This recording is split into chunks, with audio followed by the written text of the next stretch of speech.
Muy buenos días, bienvenidos al primer repaso de la actualidad del día aquí en Negocios Televisión. Arranca la mañana del 27 de febrero, que se escribe con máxima tensión informativa por datos macroeconómicos, ya por unas bolsas como son las acciones japonesas que vuelven a tocar máximos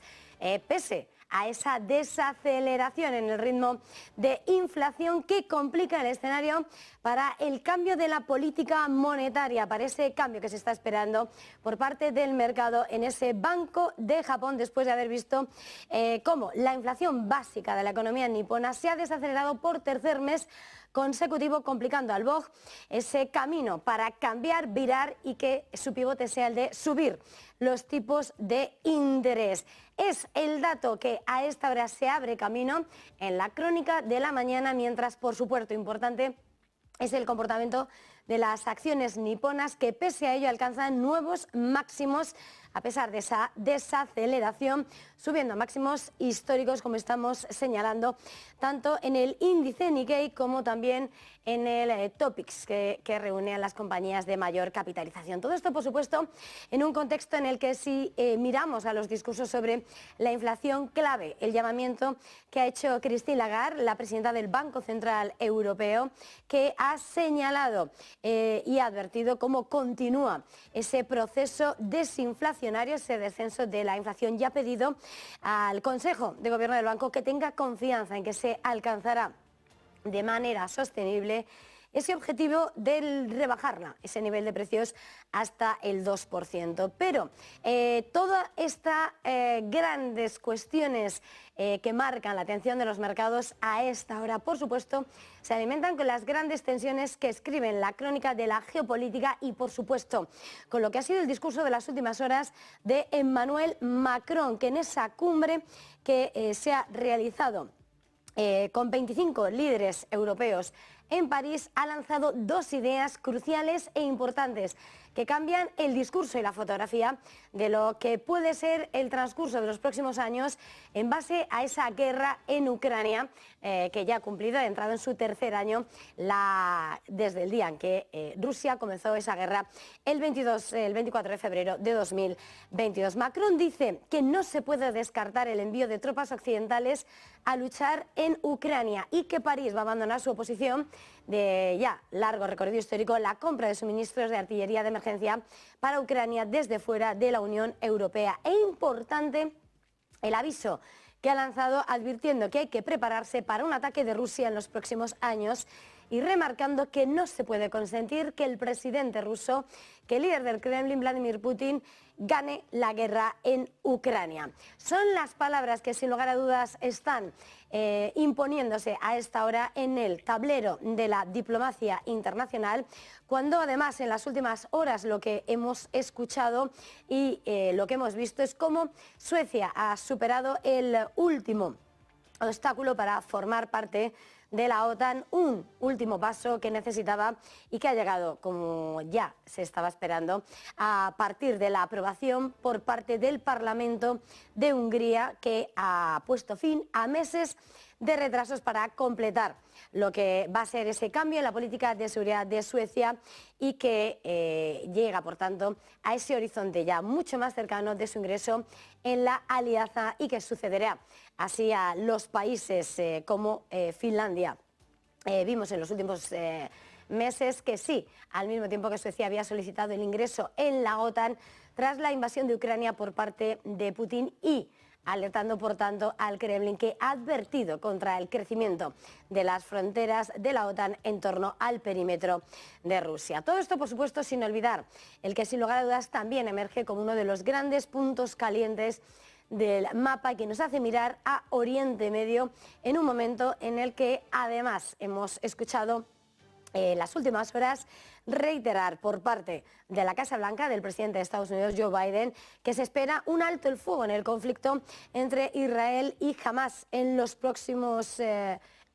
días, de forma inmediata, ya que las partes enfrentadas, ya que el gobierno israelí como los representantes del movimiento de resistencia islamista de Hamás parecen acercarse a ese acuerdo en las conversaciones en Qatar, en medio de las negociaciones que se están llevando bajo el paraguas también de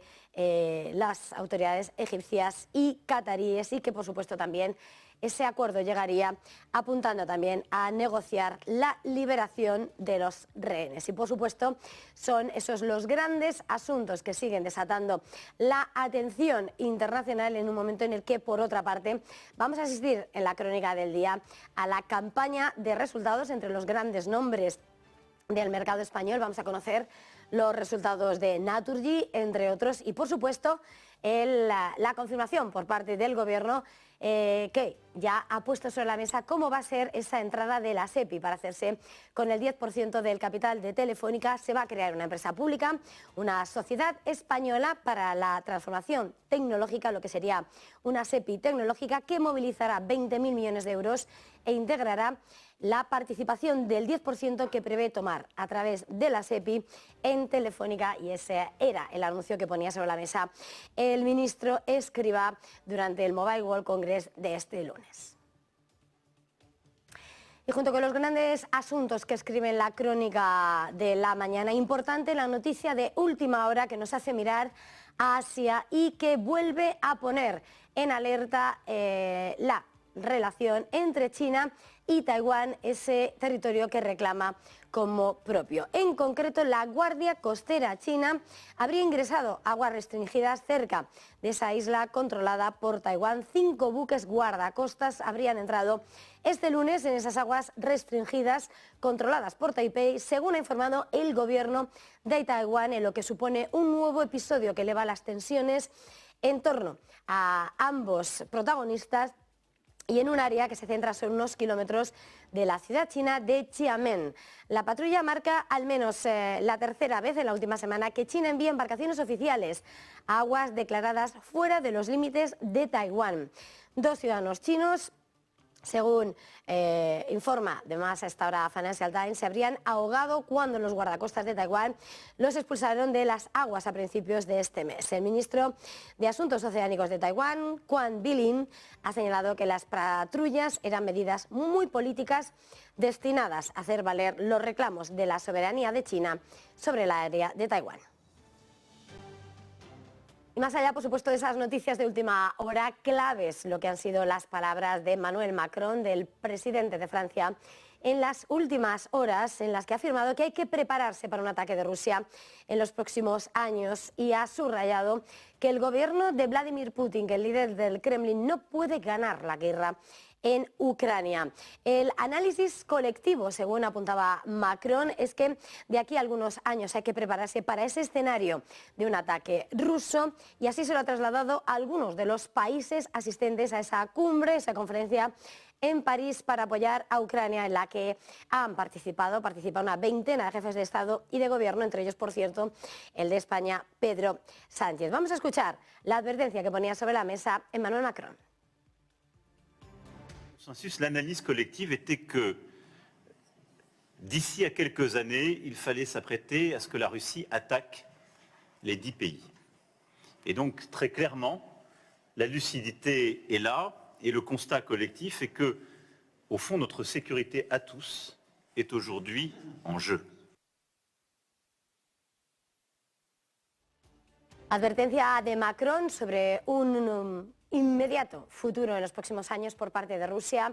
e importante, por tanto, el cambio de discurso que ha puesto sobre la mesa, señalando que no se puede descartar el envío de tropas occidentales a luchar en Ucrania y que París va a abandonar su oposición ya larga en el tiempo a la compra de suministros de artillería de emergencia para Ucrania desde fuera de la Unión Europea. Argumentos en los que ha fundamentado señalando que la derrota de Rusia es necesaria para garantizar la seguridad colectiva de Europa, y así lo ha trasladado, como les venimos contando, en esa reunión de 25 líderes europeos en París este lunes, en la que se ha puesto de relieve esa nueva rotundidad y profundidad en la determinación occidental para ayudar a Ucrania después de que se hayan cumplido 2 años completos desde que arrancase la guerra Rusia en Ucrania y arrancar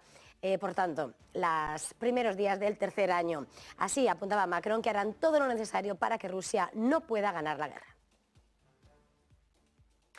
Y en ese contexto importante, las posiciones que en las últimas horas han ido poniendo sobre la mesa distintos actores de Europa. El canciller austríaco, el conservador Karl Nehammer, ha defendido este lunes, al margen de la cumbre en París, la necesidad de sentarse a la mesa de negociaciones con Rusia para poner fin a la guerra en Ucrania, cuyo gobierno, por otra parte, subrayaba, requiere la plena solidaridad. Mensaje de apoyo a Ucrania al tiempo que aboga por una mesa de negociación con Rusia. Desde el inicio de la guerra, hace 2 años, Austria se ha posicionado como firme aliado de Ucrania, aunque debido a su neutralidad ha limitado su asistencia de ayuda humanitaria para Kiev.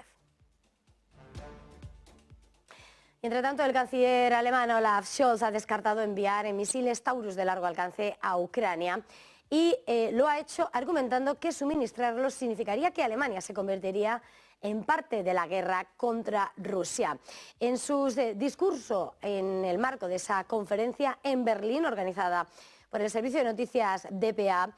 apuntaba Scholz que los soldados alemanes no deben estar vinculados a los objetivos que alcanza este sistema de misiles en ningún punto o lugar, dice ni siquiera en Alemania, según la transcripción que se ha publicado. Scholz ha afirmado que el sistema Taurus solo podría utilizarse con la participación de personal alemán y le sorprendía las críticas en torno a este discurso, señalando que le sorprende que haya personas que no se conmuevan y que ni siquiera piensen si lo que están haciendo podría, en cierto sentido, conducir a la participación en la guerra. Y por supuesto, si miramos a la guerra en Ucrania por parte de Rusia, hay que señalar que junto con las reivindicaciones, en lo que Putin ha señalado siempre reclamaciones históricas sobre el territorio ucraniano, está también el temor y la advertencia a que la OTAN eleve los kilómetros de frontera en torno al perímetro de Rusia, una advertencia, una amenaza que ha puesto sobre la mesa desde los primeros momentos y que hacía que justo al poco de arrancar la guerra en Ucrania los países bálticos solicitaran su adhesión en la alianza del Tratado del Atlántico Norte en claro choque con la petición y la advertencia de Putin. Pues bien, el último paso después de 2 años de guerra, llega con la noticia que ha recibido Suecia en las últimas horas después de que el Parlamento de Hungría haya aprobado el ingreso de Suecia a la OTAN, último obstáculo antes de ese paso histórico de que el país nórdico, cuya neutralidad se extendió a lo largo de los grandes conflictos de las 2 guerras mundiales y la Guerra Fría,